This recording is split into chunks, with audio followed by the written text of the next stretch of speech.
आपके जीवन में ऐसा लगने लगे कि हाँ बहुत कष्ट है, कर्जा भी बढ़ गया, तकलीफें भी बढ़ गई, बहुत दुख भी बढ़ रहा है, कहीं परिवार सही नहीं चल रहा है, तो प्रयास करते रहा करो। हफ्ते में एक बार एक चावल का दाना जल के पात्र में डाल लिया, एक काली मिर्च जल के पात्र में डाल ली और उस जल को ले गए, थोड़ा सा चंदन का छींटा डाल दिया, ले जाकर शिव जी को समर्पित कर दिया।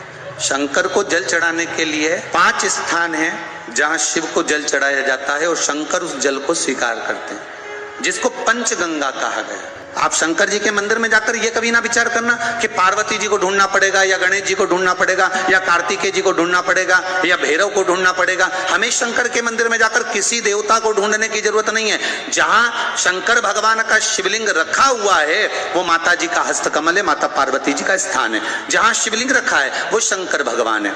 जहां जलाधारी है उस जलाधारी के पास में जहां पानी बहता है बीच में अशोक सुंदरी का स्थान है। जहां से पानी बह रहा है उसका राइट भाग वहां गणेश जी का स्थान है, लेफ्ट भाग कार्तिकेय जी का स्थान है। शंकर भगवान के ऊपर जो जल गिर रहा है वो शंकर भगवान की 5 लड़कियां जया, विषहरा, शामलीबारी, दौतली, देव, ये शंकर जी की 5 बेटियां ऊपर हैं। जहां से पानी बहकर उस निकासी से जहां नाली बनी रहती है, पानी जहां से निकलकर बाहर मंदिर के जा रहा है वो 33 कोटि देवताओं का स्थान है। इसलिए सारे मंदिरों की परिक्रमा हो सकती है पर शंकर जी के मंदिर की परिक्रमा नहीं करते, क्योंकि वो जल जो जा रहा है वो 33 कोटि देवताओं का स्थान है, उसको हम लांग नहीं सकते। सबसे पहले शिव जी का जो जलाधारी है उसमें राइट भाग पर अपनी मनोकामना कर कर जल चढ़ाएं, फिर लेफ्ट भाग में चढ़ाएं रोग मुक्ति के लिए, अशोक सुंदरी की जगह पर चढ़ाएं, ये तीसरा स्थान। चौथा स्थान माता पार्वती जी का जो कटी भाग है जहां पर शिवलिंग रखा हुआ है उस भाग पर जल चढ़ाएं, चौथा भाग। 5वां भाग शंकर जी के ऊपर चढ़ाएं। ये 5 जगह पर जल क्रमवाइज चढ़ाएं। भगवान शिव की कथा कह रही है। शिव जी का एक नाम आशुतोष। एक बात बहुत ध्यान दीजिएगा, अगर कहीं नौकरी नहीं लग रही है, सर्विस नहीं है, नौकरी नहीं है और आप कई बार इंटरव्यू दिया है, एग्जाम में बैठ भी गए, कंपटीशन एग्जाम में भी बैठे हो, और अगर नहीं हो रहा, कंपटीशन एग्जाम क्लियर नहीं हो रहा, या सीए का एग्जाम है या अन्य चीजों की पढ़ाई आप कर रहे हैं या कहीं नौकरी के लिए अप्लाई कर रहे हैं, नहीं हो रहा,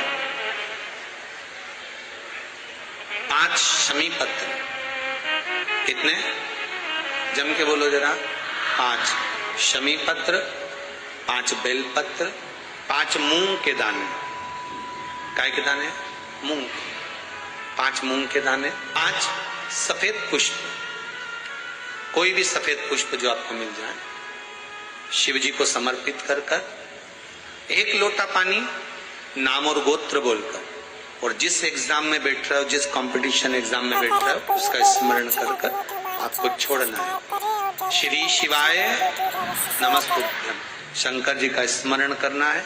ये एग्जाम के पहले जो भी सोमवार पड़े आप उस पर कर लीजिए। बाबा चाहेगा तो नौकरी लगेगी, 3 महीने के अंदर बाबा दे ही देंगे, ये पक्का। बिल्कुल फ्री हो, नहीं कुछ काम चल रहा, कोई नया काम करने का सोच रहे हो, व्यापार करने का सोच रहे हो या कुछ अच्छा करने का सोच रहे हो, नहीं हो रहा, उसके लिए भी आप ये कर सकते, ये आप बाबा का स्मरण कर कर आप कर सकते। श्री शिवाय नमस्तुभ्यम। एक छोटा सा उपाय अवश्य करिएगा। अगर बच्चे कोई एग्जाम में बैठ रहे हैं या कंपटीशन एग्जाम है या नौकरी के लिए अप्लाई कर रहे हो, मान लो 4-6 महीने से बैठे हो, 8 महीने से बैठे हो, सर्विस नहीं है, नौकरी नहीं है, तो एक छोटा सा उपाय अवश्य करिएगा शिव महापुराण का।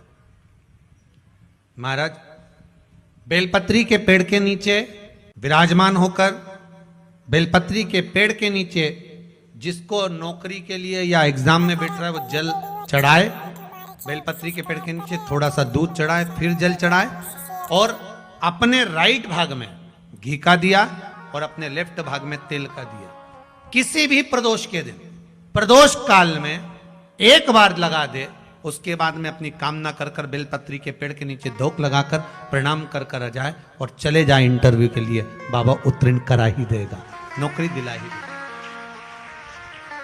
करना प्रदोष के दिन और प्रदोष काल में ही करें, इसका ध्यान रखें महाराज। एक छोटा सा उपाय अवश्य करिएगा। शिव जी को जो बेलपत्र समर्पित करी जाती है, उस बेलपत्र का भी भाग स्थापित है। जब आपका बच्चा एग्जाम देने जा रहा है, पढ़ाई करने जा रहा है और पास नहीं हो रहा है, या उसको आपको लग रहा है इसने पढ़ाई नहीं करी, पास नहीं होगा, तो शहद, बेलपत्री की बीच वाली पत्ती पर शहद लगा लीजिए और शंकर भगवान के शिवलिंग पर जाकर उसको बच्चे के हाथ से चिपकवा दीजिए। बच्चे ने भले पढ़ाई नहीं करी हो पूरी साल, पर बच्चा उस सब्जेक्ट में जिस दिन वो बेलपत्री चिपका कर आएगा, उस दिन उस सब्जेक्ट में बच्चा पास होकर ही रहेगा, उसका एग्जाम उसको अच्छा प्राप्त होगा। बाबा आपकी मनोकामना शीघ्र पूर्ण कर देगा, बाबा करेगा। किसी कार्य के लिए जा रहे हो, वो कार्य नहीं हो रहा, 50 बार होकर आ गए, वो काम नहीं हो रहा। शिव महापुराण कहती है लाल चंदन, कौन सा चंदन?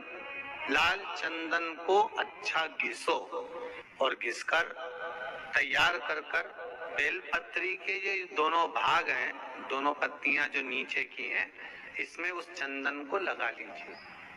अगर किसी से आपको पैसा लेना है, वो नहीं दे रहा, या कोई काम है या जॉब है या नौकरी है या उसके लिए, या कोई विद्याध्ययन का कोई कार्य है, कोई स्कूल में पढ़ाई कर रहे हो और वो कार्य नहीं हो रहा, 5 बार 6 बार करके देख लिया, नहीं हो रहा, तो ये दोनों पत्तियों पर लाल चंदन लगाओ। लाल चंदन लगाने का मतलब ये नहीं कि जरा सी तुम बिंदी लगा दो, लाल चंदन जो घिसा है उसको पूरी पत्तियों पर अच्छे से फेरना है, उस लाल चंदन को लगा लीजिए। और महाराज, बीच की पत्ती में थोड़ा सा घृत, घृत मतलब गाय का घी, गौ माता के दूध से, माखन से निर्मित उस घी को बीच की पत्ती में थोड़ा सा लगा लीजिए। और जो अशोक सुंदरी वाली जगह है, जानते हो ना आप लोग अशोक सुंदरी की जगह, आपको पहले भी कथा में कहा, समझ लीजिए ये शिवलिंग है, ये जलाधारी पर रखा हुआ है, ये गोल जलाधारी है, यहाँ से पानी नीचे गिरता है, ठीक है, ऐसे होता ना शिवलिंग। जैसे ये जो गोल जलाधारी है, ये माता पार्वती जी का हस्त कमल है। शिवलिंग रखा है, ये शंकर जी का स्वरूप है। जहां से पानी नीचे गिरता है, राइट भाग गणेश जी का स्थान, लेफ्ट भाग 6 कार्तिकेय, षडानंद कार्तिकेय का स्थान। जहां शिवलिंग का जहां पानी जाता है, उसके बीच में एक मोटी सी लाइन होती है, वो शंकर भगवान की सबसे छोटी लड़की, जिसका नाम अशोक सुंदरी है, उसका स्थान। तो शिव जी की जो सबसे छोटी लड़की है अशोक सुंदरी, उस अशोक सुंदरी वाली जगह पर इस बेलपत्र को प्रदोष के दिन या सोमवार के दिन आप घी वाली बेलपत्र को अशोक सुंदरी वाली जगह पर रखकर, ये जो चंदन लगी हुई बेलपत्र है, इसका मुख ऐसा सीधा की सीधा रखोगे तो गणेश जी की ओर हो जाएगा, षडानंद कार्तिकेय की ओर हो जाएगा। अपनी कामना कर कर जिससे धन लेना है, पैसा लेना है, या जो कार्य निकालना है वो नहीं निकल रहा, बहुत प्रयास कर लिया, अदालत में 50 बार हो जाए, काम नहीं हो रहा, तब इस बेलपत्र का प्रयोग करना, बाबा से विनती करना और विनती कर कर वापिस सजाना।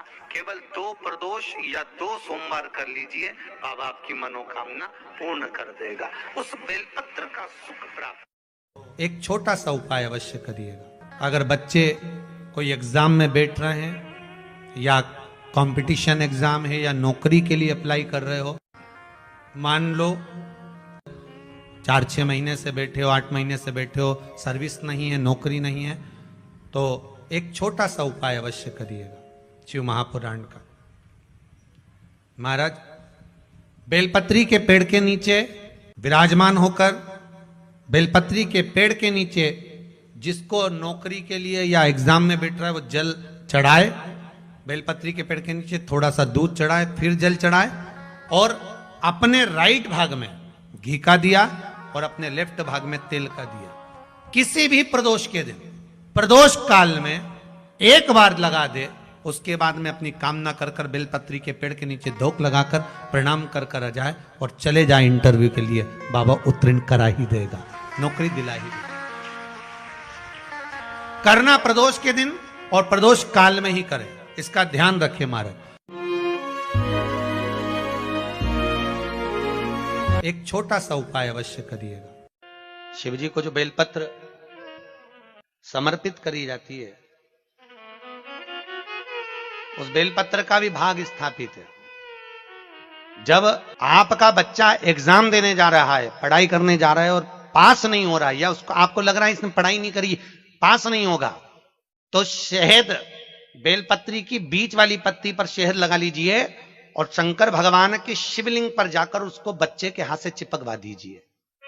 बच्चे ने भले पढ़ाई नहीं करी हो पूरी साल, पर बच्चा उस सब्जेक्ट में जिस दिन वो बेलपत्री चिपका कर आएगा, उस दिन उस सब्जेक्ट में बच्चा पास होकर ही रहेगा, उसका एग्जाम उसको अच्छा प्राप्त होगा। बाबा आपकी मनोकामना शीघ्र पूर्ण कर देगा, बाबा करेगा।